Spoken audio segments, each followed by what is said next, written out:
एक महिला जो होती है वह एक आदमी के साथ लिव इन रिलेशन में रह रही होती है और यहाँ पर यह आदमी जो होता है इस महिला का हत्या कर देता है और फिर इस महिला के लाश को 130 किलोमीटर दूर जाकर एक सुनसान जगह पर फेंक देता है।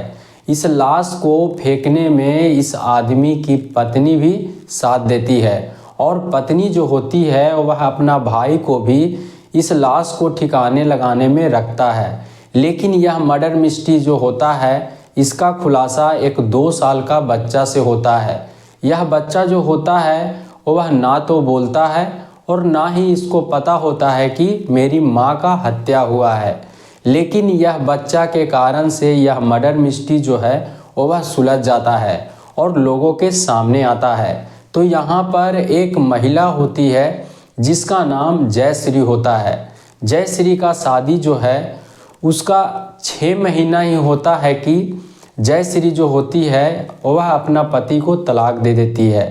अब यहाँ पर जयश्री जो होती है इसका मुलाकात एक आदमी से होता है जिसका नाम दिनेश होता है।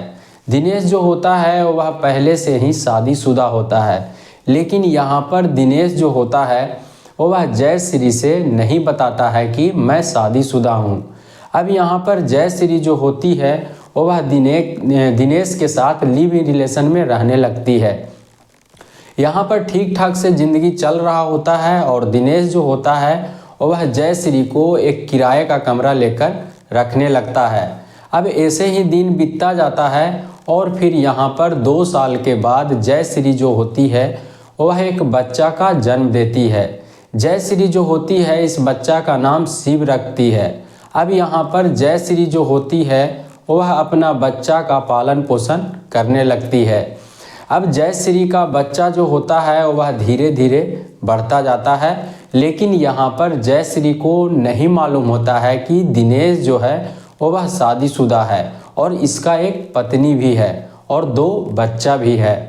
अब ऐसे ही दिन बीतता जाता है और फिर यहाँ पर दिनेश जो होता है वह अपनी पत्नी से दूरी बनाने लगता है।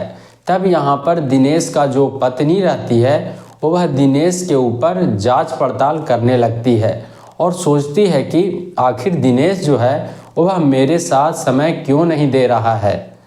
यहाँ पर दिनेश का जो पत्नी रहती है उसका नाम पल्लवी होता है।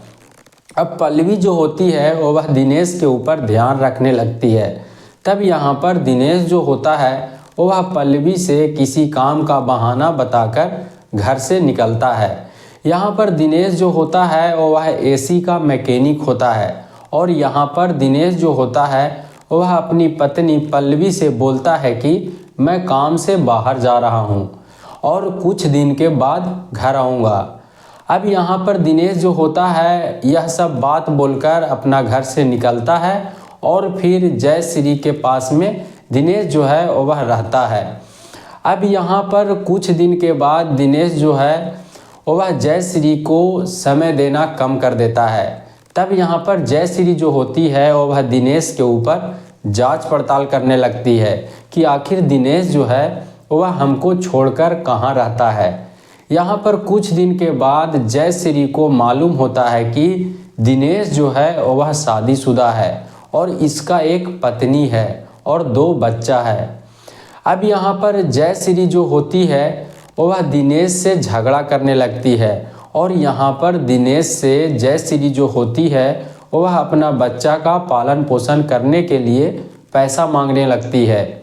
यहाँ पर दिनेश जो होता है वह एक मैकेनिक होता है और यहाँ पर 2 बीवी को संभालना दिनेश को मुश्किल हो जाता है, क्योंकि यहाँ पर जयश्री को भी एक बच्चा रहता है और दिनेश का पत्नी पल्लवी का भी 2 बच्चा रहता है। अब ऐसे ही दिन बीतता जाता है और फिर यहाँ पर जयश्री जो होती है वह दिनेश से पैसा मांगती है। तब यहाँ पर दिनेश जब पैसा नहीं देता है तब यहाँ पर जयश्री जो होती है वह दिनेश को कहने लगती है कि मैं तुम्हारी पत्नी से जाकर यह सब बात को बताऊंगी कि तुम मेरे साथ किस तरह का व्यवहार किए हो, क्योंकि जयश्री का जो 2 साल का बच्चा रहता है वह भी दिनेश का होता है। अब ऐसे ही दिन बीतता जाता है और फिर यहाँ पर जयश्री जो होती है वह एक दिन दिनेश के घर पहुंच जाती है। अब यहाँ पर जयश्री जो होती है वह पल्लवी से मिलती है और फिर पल्लवी से यह सब बात को बताती है। अब यहाँ पर दिनेश जो होता है वह जयश्री से झगड़ा करने लगता है। तब यहाँ पर जयश्री जो होती है वह बोलती है कि मैं तुम्हारे ऊपर FIR करूँगी और तुमको जेल भिजवा दूँगी। तभी यहाँ पर दिनेश जो होता है वह गुस्सा में आ जाता है और फिर यहाँ पर हथौड़े से जयश्री के सिर के ऊपर मारता है और यहाँ पर इस हथौड़े से जयश्री के सिर पर लगातार मारता है और यहाँ पर जयश्री जो होती है वह दम तोड़ देती है। यहाँ पर दिनेश जो होता है वह हथौड़े से मार मार कर जयश्री का हत्या कर देता है। अब यहाँ पर दिनेश जो होता है वह अपनी पत्नी पल्लवी से बोलता है कि किसी तरह से जयश्री के लाश को ठिकाने लगा देता हूँ, नहीं तो मैं पकड़ा जाऊँगा, तो तुम्हारा पालन पोषण कौन करेगा। अब यहाँ पर पल्लवी जो होती है वह अपना पति दिनेश के बातों में आ जाती है और फिर यहाँ पर पल्लवी जो होती है वह इस लाश के ठिकाने लगाने में लग जाती है। अब यहाँ पर पल्लवी जो होती है वह अपना भाई अविनाश को फ़ोन करके बुलाती है। तब यहाँ पर जब अविनाश आता है तब देखता है कि एक महिला का लाश है। अब यहाँ पर पल्लवी जो होती है वह अपना भाई अविनाश को घटना के कहानी को बताती है। तब यहाँ पर अविनाश जो होता है वह दिनेश के साथ मिलकर जयश्री के लाश को एक बोरा में पैक करता है और फिर इस लाश को लेकर घर से निकल जाता है। अब यहाँ पर दिनेश जो होता है वह जयश्री के लाश को घर से 130 किलोमीटर दूर पुणे के खम्बड़ घाटी में जाकर फेंक देता है और फिर वहाँ से फरार हो जाता है। अब यहाँ पर जयश्री का जो 2 साल का लड़का रहता है उसको आलंदी यात्रा में जाकर छोड़ देता है। यहाँ पर मेला लगा हुआ रहता है और यहाँ पर जयश्री का जो 2 साल का बच्चा रहता है उसको छोड़कर यहाँ से दिनेश जो है वह फरार हो जाता है। लेकिन यहाँ पर दिनेश जो होता है एक ऐसा गलती करता है जिससे कि दिनेश जो है वह बुरी तरह से फंस जाता है। दिनेश जो होता है वह थाने में जाकर एक गुमशुदगी का रिपोर्ट लिखवाता है। यहाँ पर दिनेश जो होता है वह पुलिस से बताता है कि मेरा एक 2 साल का लड़का था, वह लापता हो गया है। अब यहाँ पर पुलिस जो है वह लापता होने का शिकायत लिखता है और फिर यह 2 साल के बच्चा शिव को खोजने में लग जाता है और इसका फ़ोटो जो है वह सोशल मीडिया पर वायरल करने लगता है और फिर खोजने में लग जाता है।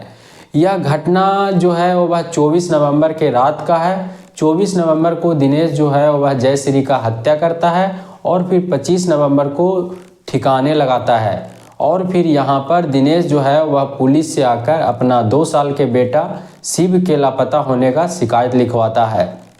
अब यहाँ पर पुलिस जो है वह 27 नवंबर को दिनेश के 2 साल के बेटा शिव को पता कर लेता है। तब यहाँ पर पुलिस जो है वह दिनेश को कॉल करके बुलाता है।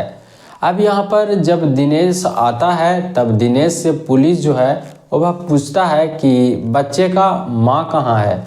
तब यहाँ पर दिनेश जो है वह बोलने लगता है कि मेरी पत्नी से मेरा झगड़ा चलता था और मेरी पत्नी जो है वह घर से फरार है। तब यहाँ पर पुलिस जो है वह पूछता है कि तुम कैसा पति हो कि तुम्हारा पत्नी लापता है और तुम अपना बच्चा का लापता होने का शिकायत लिखवाया है और तुम अपनी पत्नी का लापता होने का शिकायत नहीं लिखवाया है। अब यहाँ पर पुलिस जो है वह दिनेश से बोलता है कि तुम अपनी पत्नी का लापता होने का शिकायत लिखवाओ। अब यहाँ पर दिनेश जो है वह अपनी पत्नी जयश्री के लापता होने का शिकायत लिखवाता है। अब यहाँ पर पुलिस जो है वह दिनेश के पत्नी जयश्री को खोजने में लग जाता है। तभी यहाँ पर पुलिस को एक सूचना मिलता है कि एक महिला का लाश जो है वह पुणे के खनवल घाटी में फेंका हुआ है। यहाँ पर पुलिस जो है उस महिला के लाश को लेकर आता है और उस महिला के लाश के बारे में जानकारी करता है। तब पता चलता है कि एक आदमी जो है वह अपनी पत्नी के लापता होने का शिकायत लिखवाया है। अब यहाँ पर पुलिस जो है वह दिनेश को कॉल करके बुलाता है। तब यहाँ पर दिनेश जो है वह थाने में आता है। तब यहाँ पर दिनेश जो है वह पुलिस के सामने एक कहानी बताता है और उसमें बताता है कि मेरी पत्नी जो थी वह किसी मर्द के साथ अवैध संबंध में रह रही होती है। अब यहाँ पर पुलिस जो है वह सोचने लगता है कि शायद यह आदमी जो है इस महिला का हत्या करके फेंक दिया होगा। लेकिन यहाँ पर पुलिस जो है वह सोचने लगता है कि आखिर दिनेश जो है वह अपनी पत्नी का लापता होने का शिकायत पहले से क्यों नहीं लिखवाया था। तब यहाँ पर पुलिस जब दिनेश के मोबाइल को ट्रेस करता है तब पता चलता है कि जिस जगह पर से जयश्री का लाश मिला है उस जगह पर दिनेश का लोकेशन मिलता है। तब यहाँ पर पुलिस जो है वह दिनेश को शक के आधार पर गिरफ्तार कर लेता है और फिर जब पुलिस सख्ती से पूछताछ करना शुरू करता है तब यहाँ पर दिनेश जो है वह घटना के कहानी को बताना शुरू करता है। अब यहाँ पर दिनेश जो होता है वह अपनी पत्नी पल्लवी के बारे में भी बताता है। तब यहाँ पर पुलिस जो है वह दिनेश और दिनेश के पत्नी पल्लवी और पल्लवी के भाई अविनाश को भी गिरफ्तार कर लेता है और फिर सलाखों के पीछे भेज देता है। तो इस घटना के ऊपर आप लोग का क्या कहना है, आप लोग कमेंट में ज़रूर लिखिएगा। बाकी मिलते हैं अगले किसी कहानी के साथ में। वीडियो पूरा देखने के लिए धन्यवाद।